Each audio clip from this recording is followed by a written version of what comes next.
선생님들 안녕하십니까? 오늘도 이렇게 찾아주셔서 고맙습니다.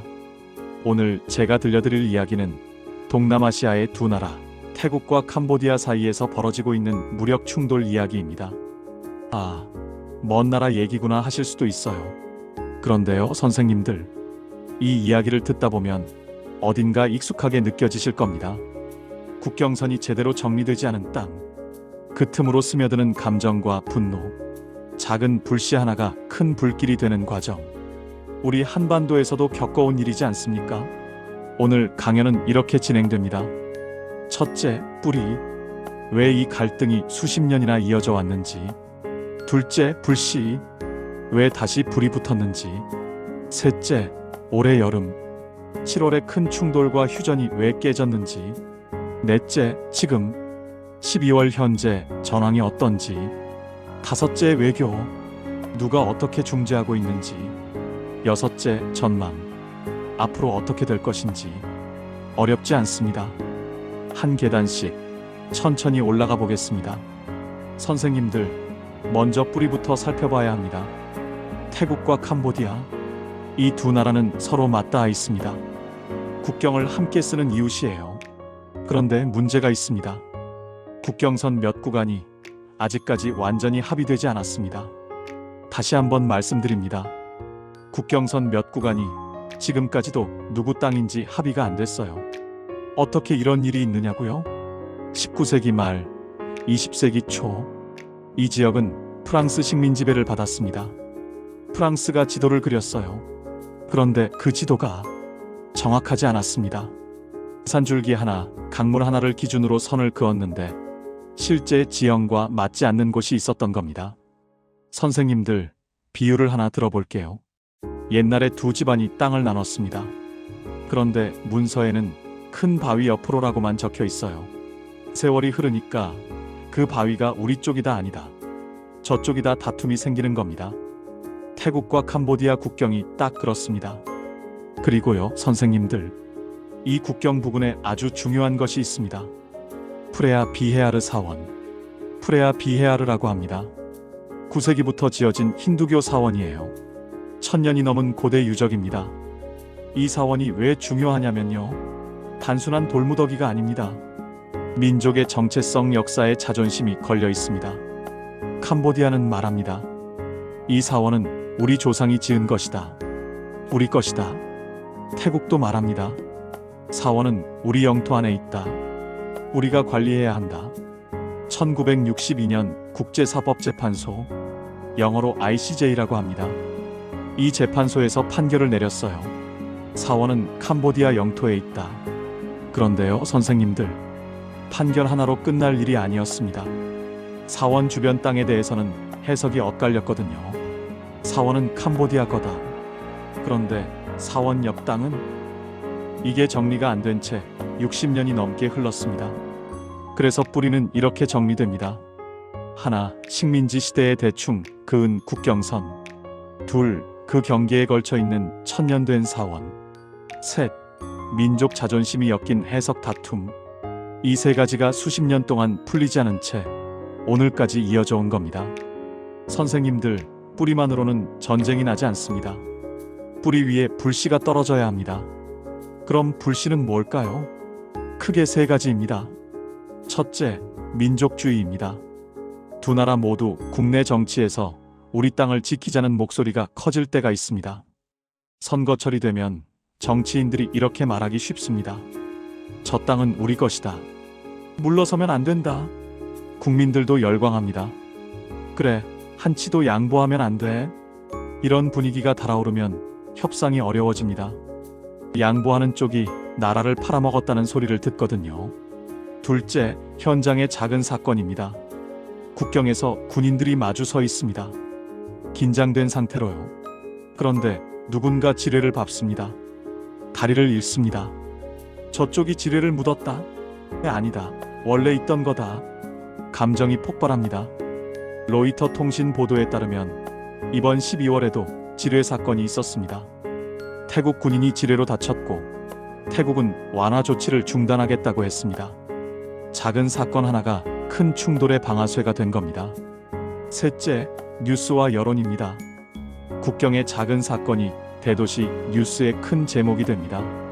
우리 군인이 다쳤다. 상대방이 먼저 쐈다. TV에서 연일 보도하면 국민들 분노가 커집니다. 정부는 강하게 대응하겠다고 발표합니다. 이렇게 되면 뒤로 물러서기가 더 어려워집니다. 선생님들, 전쟁은 전략만으로 시작되지 않습니다. 감정이 시동을 걸고 정치가 연료를 붓고 현장의 사건이 불을 붙입니다. 이번 태국 마이너스 캄보디아 충돌도 딱 이 패턴을 따르고 있습니다. 이제 올해 여름으로 가보겠습니다. 2025년 7월 태국과 캄보디아 국경에서 큰 규모의 무력 충돌이 벌어졌습니다. 파이낸셜 타임스 보도에 따르면 양측 군대가 포격을 주고받았고 사상자가 발생했습니다. 국제사회가 놀랐습니다. 이러다 전면전으로 가는 거 아니야? 다행히 중재가 들어왔습니다. 말레이시아가 나섰습니다. 말레이시아는 올해 아세안 의장국이거든요. 아세안 들어보셨죠? 동남아시아 10개국이 모인 협의체입니다. 한마디로 동남아 이웃 모임 같은 겁니다. 말레이시아가 양측을 불렀습니다. 쿠알라룸푸르에서 회의를 열었어요. 그리고 휴전에 합의했습니다. 싸움을 멈추자. 대화하자. 선생님들, 여기서 끝났으면 좋았을 텐데요. 문제는 휴전이 문장으로만 존재했다는 겁니다. 무슨 말이냐면요. 싸우지 말자고 말은 했는데 구체적인 약속이 없었어요. 어느 선까지 각자 물러설 것인가? 누가 현장을 감시할 것인가? 지뢰는 누가 치울 것인가? 국경 검문소는 어떻게 운영할 것인가? 이런 것들이 정리되지 않았습니다. 선생님들, 휴전은 마치 얇은 얼음 같습니다. 겉으로는 반짝반짝 빛납니다. 아, 평화가 왔구나 싶습니다. 그런데 한번 밟으면 금이 갑니다. 깨지기 쉽습니다. 7월 휴전이 딱 그랬습니다. 멈추자고는 했는데 언제든 다시 싸울 수 있는 상태였어요. 선생님들, 이제 가장 중요한 부분입니다. 오늘 2025년 12월 현재 전황이 어떻게 되고 있는지 말씀드리겠습니다. 12월 8일 휴전이 깨졌습니다. 다시 한번 말씀드립니다. 12월 8일 휴전이 깨지고 전투가 재개됐습니다. 로이터 통신은 이렇게 보도했습니다. 12월 8일 재점화 이후 최악의 전투가 이어지고 있다. AP통신 오늘 12월 19일 보도입니다. 태국 공군이 캄보디아 군사시설을 공습했습니다. 로켓을 저장한 것으로 의심되는 창고를 공격했다고 합니다. 알자지라 방송도 보도했습니다. 국경 근처 카지노 도시 포이펫이 공습을 받았다고요. 포이펫은 아시나요? 캄보디아 쪽 국경 도시인데 카지노와 상업시설이 몰려있는 곳입니다. 그곳이 공격 목표가 됐다는 겁니다. 선생님들, 숫자를 말씀드리겠습니다. 로이터 통신 오늘 기준입니다. 사망자 약 60명, 피난민 50만 명 이상. 다시 한번요. 죽은 사람이 60명, 집을 떠난 사람이 50만 명이 넘습니다. CNA 채널 뉴스 아시아 기자가 직접 현장을 찾아갔습니다. 피난민 캠프를 취재했어요. 국경 도시 주민들이 짐을 싸들고 떠나고 있었습니다. 어린아이를 업은 어머니, 할아버지, 할머니들, 급하게 챙긴 이불과 냄비. 전쟁이 길어지면요, 전투보다 생활 붕괴가 더 큰 상처를 남깁니다. 집이 무너지고 논밭이 버려지고 아이들이 학교를 못 갑니다. 선생님들, 지금 전황에서 꼭 기억하실 포인트 2가지입니다. 하나, 전선이 한 점이 아닙니다. 국경 여러 구간에서 동시에 싸우고 있어요.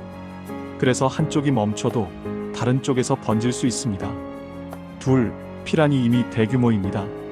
50만 명이면 우리나라 중소도시 하나 인구와 맞먹습니다. 이 사람들이 지금 집을 떠나 떠돌고 있는 겁니다. AP통신은 또 이렇게 전했습니다. 양측이 서로 책임을 돌리고 있다고요. 태국은 말합니다. 캄보디아가 먼저 쐈다. 캄보디아는 말합니다. 태국이 먼저 공격했다. 누가 맞는지 지금으로서는 확인하기 어렵습니다. 다만 확실한 건 사람들이 다치고 죽고 있다는 겁니다. 선생님들, 총알이 오가는 사이에도 외교는 움직입니다. 지금 누가 중재하고 있는지 살펴보겠습니다. 첫째, 아세안입니다. 말레이시아가 의장국으로서 앞장서고 있습니다. 로이터 통신 오늘 보도입니다. 아세안 특별회의가 12월 22일 월요일 쿠알라룸푸르에서 열립니다. 양측 대표가 참석할 가능성이 거론되고 있어요. 말레이시아가 제발 앉아서 얘기하자고 부르고 있는 겁니다. 둘째, 미국과 중국입니다. 로이터 보도에 따르면 미국과 중국이 동시에 휴전을 촉구하고 있습니다. 미국과 중국이 사이가 좋은 건 아니지 않습니까? 그런데 이번엔 목소리를 같이 내고 있어요. 동남아에서 전쟁이 커지면 안 된다. 두 강대국이 같은 방향으로 압박하면 당사국도 무시하기 어렵습니다. 그런데 선생님들, 가디언 보도를 보면 복잡한 상황이 나옵니다. 휴전이 됐다고 누군가 발표했는데 태국은 아니다. 우리는 동의한 적 없다고 했다는 겁니다. 휴전 발표가 엇갈리고 있어요. 왜 이런 일이 생길까요? 체면과 명분 때문입니다. 상대가 먼저 사과하면 우리도 멈추겠다. 아니, 내가 먼저 물러서라. 서로 이러고 있으니 합의가 됐는지 안 됐는지조차 헷갈리는 겁니다. 선생님들, 지금 휴전은 협상 중인 문장에 가깝습니다. 결정이 아니에요.